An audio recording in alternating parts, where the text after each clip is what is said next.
Hi, this is John with WTI. And when it comes to cleaning and doing the dishes, maybe I'm not the biggest fan, but here I got the best of both worlds. So I have one Teflon pan that I have to take care of his life like he was my baby or my little dog.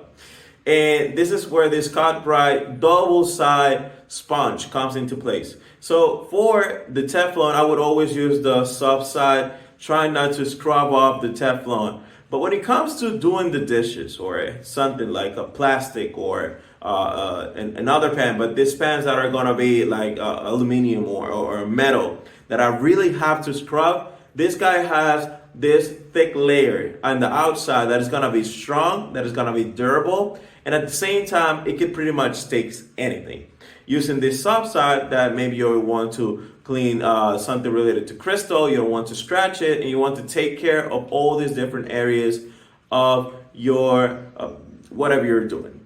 So this is like the best of both worlds, high quality, great materials on the in both sides, and it's just so convenient. So this was John with WTI, and that was my point of view.